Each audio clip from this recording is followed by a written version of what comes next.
Good morning, people.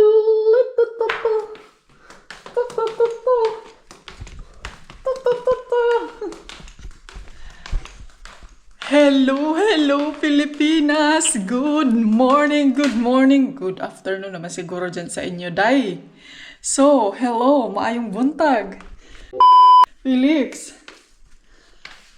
ang aga nitong bata to nag-explore ba? Ano kaya to?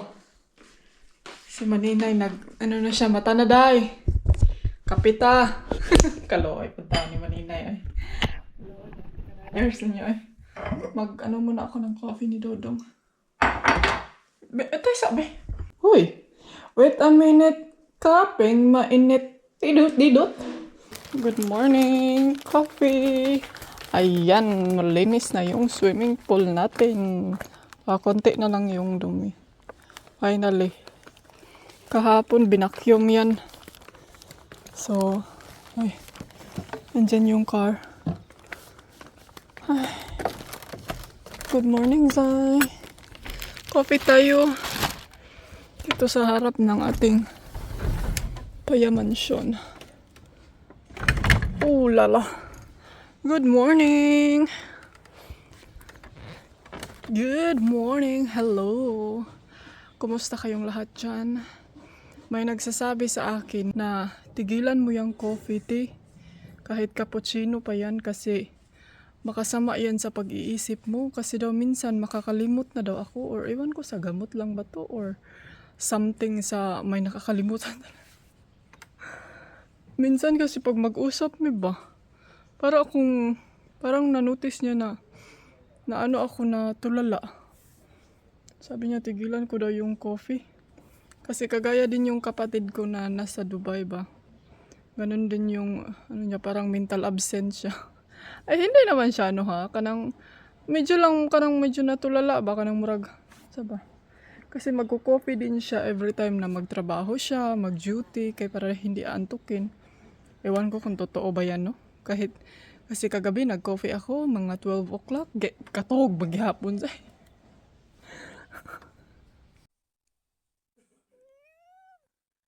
Tanawa ra gini siya, oh. Nilagyan ko na yan siya ng tubig doon everywhere. Pero dyan talaga siya iinom sa swimming pool. Felix! Hoy! Hulog kay gid makalangoy kag sayo.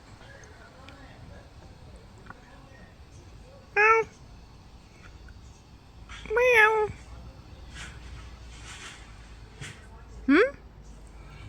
What man? You like the water in the swimming pool? You're weirdo. Hello, people! Punta tayo sa car kasi kukunin ko yung saba man siya nga sandal, eh. Kukunin ko yung camera ko doon na isa. And finally, guys, thank you so much for your supporting my everything. Ang sasay? Nasaya eh. Tapos na talaga ako. Ano na lang ako dito. Mag-vacuum. Ayan. Tapos na ako doon sa bahay na organize. Tapos magba-vacuum na lang ako dito sa car at saka doon sa bahay. So alright, di mag-all, diba? Kunin ko muna yung camera ko, mga zay. Hala, kuya, uy. Tignan niyo yung may bagong bahay na pinatayo dyan. Bahay kaya yan o restaurant? Tsa, ang lapit na ng restaurant kung restaurant yan. So, ay, maglungag na pod ko day kay, alam nyo ba kahapon nung naglungag ako ng rice tapos nadamihan ko, sayang kaayo kay napanos. Napanis siya day tapos ang dami din sayang kaayo yung rice. Kaya ngayon ano ko na talaga na-realize ko na talaga na hindi na lang ako maglungag ng marami kay mapanis siya. Ay, muna ako ng yogurt si Dodong. Mag-yogurt lang daw siya. Hala, ang honey niya. Dito pala yung honey. So, kagabi, nag-laundry ako.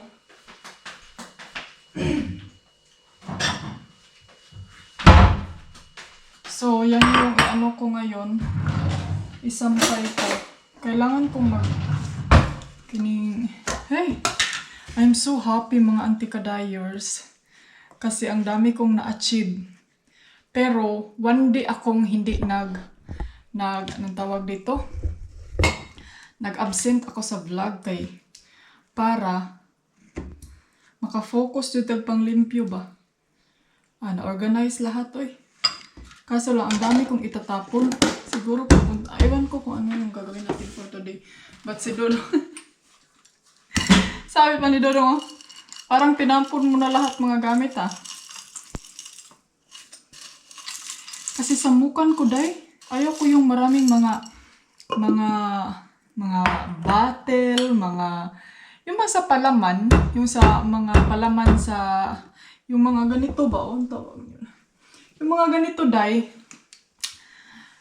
si Mr. kinikif niya yan. Hindi niya yan itatapon kasi sayang daw. Tignan nyo nga naman, sayang. Sinasayangan siya. Tayo mga Pilipino, ewan ko or ako lang ba or ganyan din ba kayo? Ganyan ba kayo, Samukan ko kay magtapunog dyan sa ilalim ng banggira namin. May karaghan ba ning diabetes o lang po na yung ba na anak Wala ba Haning akuan. Kaya gusto kong itapon niya yan lahat pero ako yung magtapon. Siguro mamaya. Kay para matapon talaga yan pag hindi ako ang tatapon hindi talaga niya yan itatapon. Yung mga bote at saka mga cup na pinalabas ko last year, nandun pa sa garage niya. Hindi tinapon. Iwan ko sa'yo, Dodong. Nasaan na yung ano niya dito? Ano na, Felix? Hihingi ka na naman ng pagkain, Dong? Saan naman ka,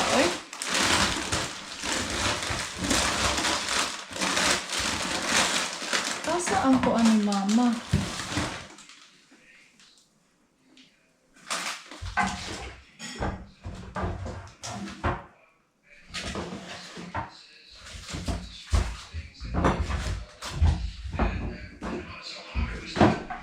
Ito. Yung Felix, I already give you food, ha? Gustong-gusto niya talaga yung pagkain niya, no? Kaya nag-aano siya. Naghihingi. Meron akong yun bang, alam niyo ba yung pang measurement? Yun yung gagamitin ko. Kasi sayang, nandun lang sa ilalim.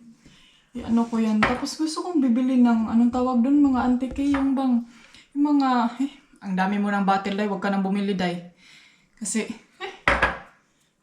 ito na yung breakfast ng aking palalab. So, yogurt. And then, itong isa. Hoy! Ano ka ba, be? Magkuhan kayo maghabwa si Mama sa hayon. Maghabwa pa si Mama sa sampayin natin. Huwag kang sumunod, ha? Diyan ka lang. Ayan, Init, Buti na lang yung neighborhood natin wala. Kasi ayaw niya yung maingay na music. Hoy!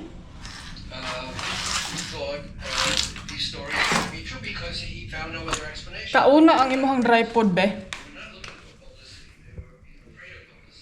Sige na kayo, maghabwa sa si Mama sa nilabhan para masampay. Sunod-sunod yung kulungo, Para masampay ko na to. Kinuha ko yung camera. Pero nakalimutan ko kung nasaan ko nalagay yung memory card. Na memory loss na naman ang inyong antike. Hawa sa Ginoo ko Kini si Felix, no? Dong, mura jud kag mutabang. Mura jud kag mutabang ni Mama ba? You move, Kasi mamayang gabi magsalang na naman tayo ng nilabhan.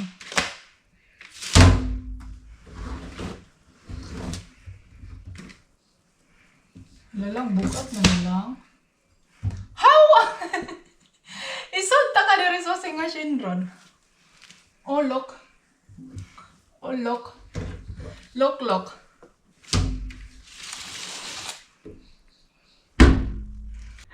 Mga Zay, ito yung nilabhan ko kahapon na first batch.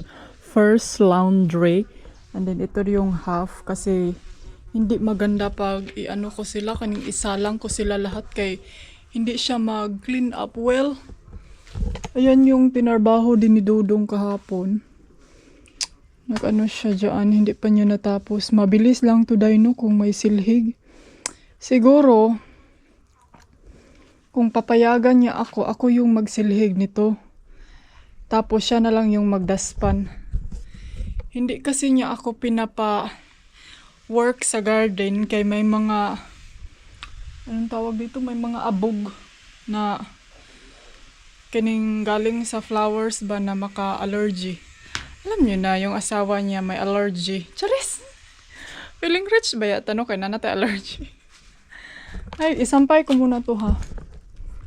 Para maugas siya agad kay init.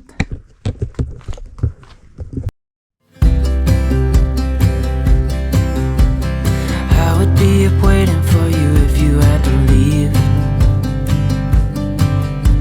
I would wait a lifetime if you were at sea. I just wanna say that I feel that our love is real. Maybe we should hurry up and seal the deal. Oh, oh, I just wanna love you right. Oh, oh, love you till the end of time. I just wanna hold you for forever. Every day you're making me better. 'Cause a love like this is rare, and I wanna take you there.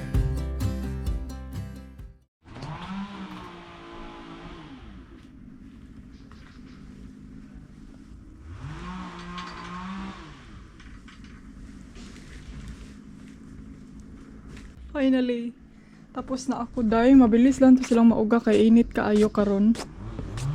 So magsalang tayo ng isang laundry para later on mamaya. Alam niyo ba yung feelings na nagbuklas ako ng nilabhan na para bang naka-feel ako day na parang nangungulila ako.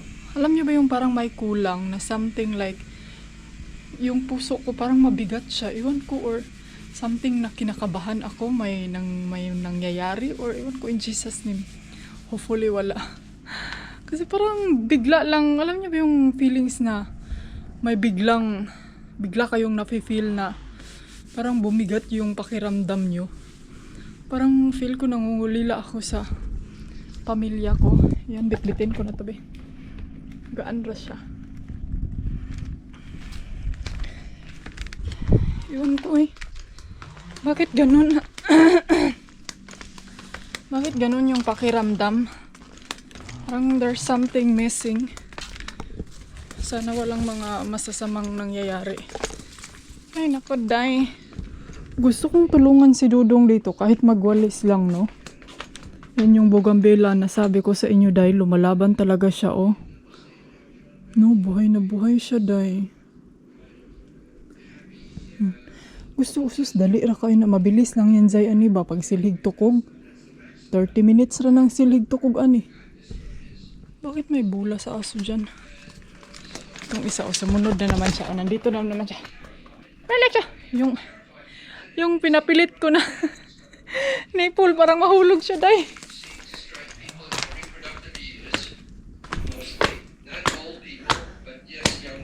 Oh, alright. Magluluto na si Mama lang. Ano kayo nangyayari dito kay Felix?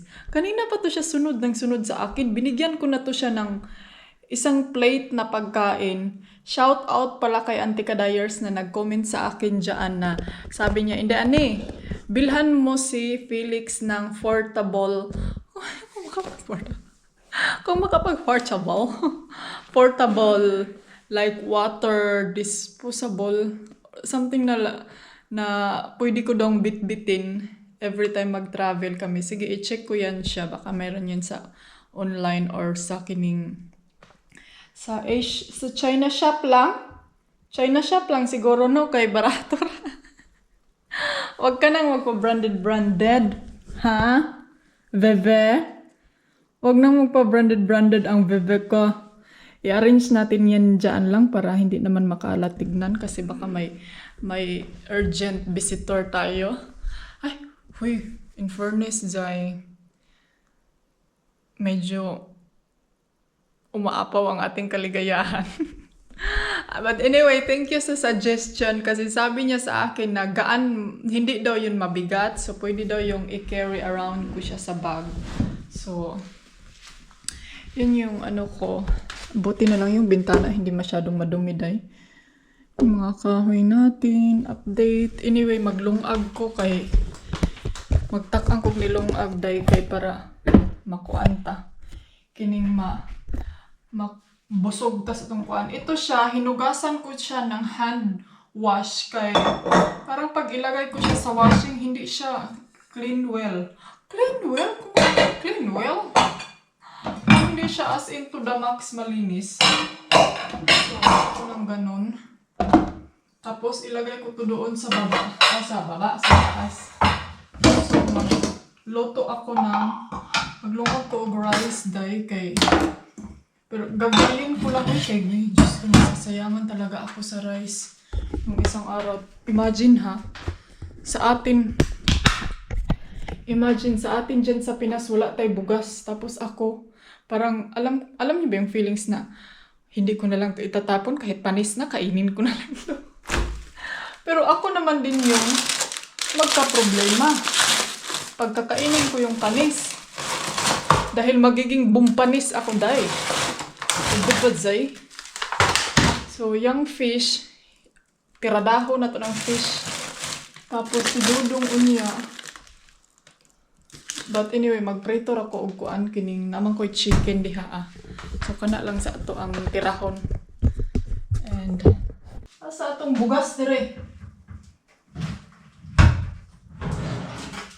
Ha?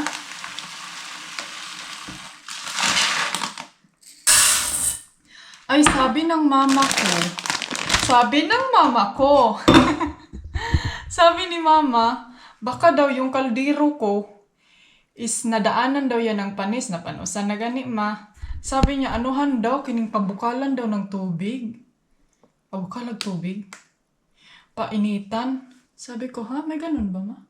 Sige, itry ko. O, di itak ang nagnilungag.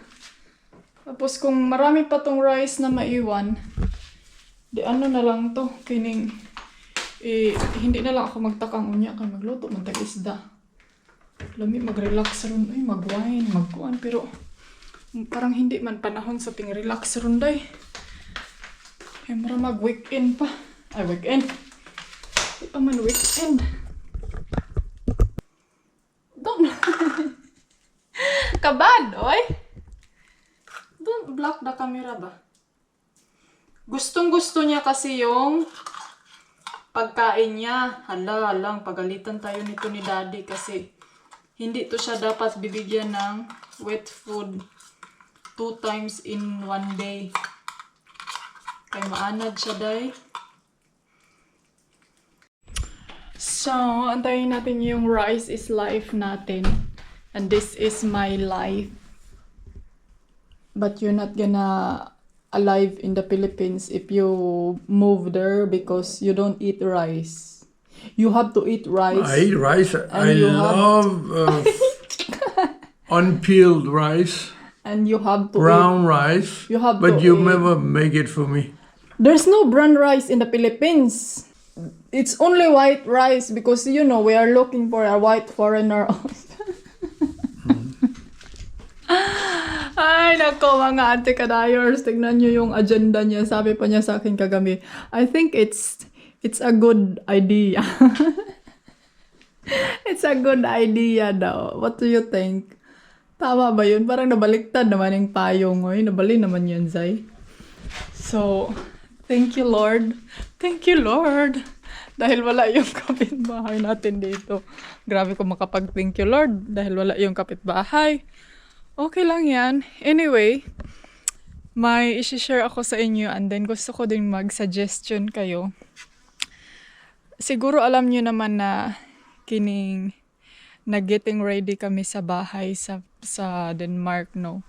So may plano kaming lilipat sa Pilipinas and may mga pinag-anuhan kami kining ngayon si Mr. nagtingin-tingin siya or kayo kung ano yung mga ikasa-suggestion nyo na tama ba talaga yung desisyon namin na lilipat sa Pinas or sa Asia. Pipilian kasi namin yung may isang Asia tayong gusto din naming i-check. And then, syempre, Pilipinas tayo, kayong pamilya natin, malapit lang. But, nag-wonder ako kung tama ba yung desisyon namin na lilipat kami or either mag-ano lang, kung saan pa, balik-balik ba? Doon sa Pinas, dito, and then balik na naman. Kasi marami kasi tayong mga downside. Siguro, i-share nyo sa akin kung ano yung mga downside natin dyan sa Pilipinas. Yung mga feel ninyo na wala sa Pilipinas na meron dito sa abroad. And then wala dito sa abroad na meron dyan sa Pilipinas. So, may mga chine-check ako. Pero gusto kong i-share sa inyo. Tapos gusto kong sabayan nyo kami sa journey kasi excited ako, Zai, na hopefully malapit na tayo dyan. Agkita-kits na talaga tayo. I mean, gusto ko kasi ring maraming magkaroon ng mga friends, alam nyo yung makapasyal-pasyal ng ibang place dyan sa Pilipinas. Yun. Kaya, ewan ko kung anong gagawin namin dito sa aming payamansyon. But, let's see. Siyempre, hindi ko to siya agad-agad iiwan. Kailangan natin talagang pagdesisyonan yan kay hindi naman pwedeng iwan na lang lahat then lipat doon, di ba? And then, alam naman natin na ang pagsisisi ay nasa huli. So, magsi-search muna ako. Tapos, while nagko-comment kayo, i-check ko yan. And then, itatanong ko yan sa inyo every time kung may mga question ako na kung ito ba, tama ba. So, yun nga, tanong ko is, tama ba na lilipat kami sa Pilipinas or ano lang, yung dito, half dito, and then half doon sa Pilipinas. What do you think? Kung ano yung mga ikasasuggest nyo? Tsaka ito, can you suggest this? Kasi medyo tulo na lang yung dahon. Tatlo na lang talaga yung dahon. But anyway, good luck to you na hopefully magiging still alive ka pa. Hey, darling, can I tell you what's been on my mind? Sick and tired of the 9 to 5 and the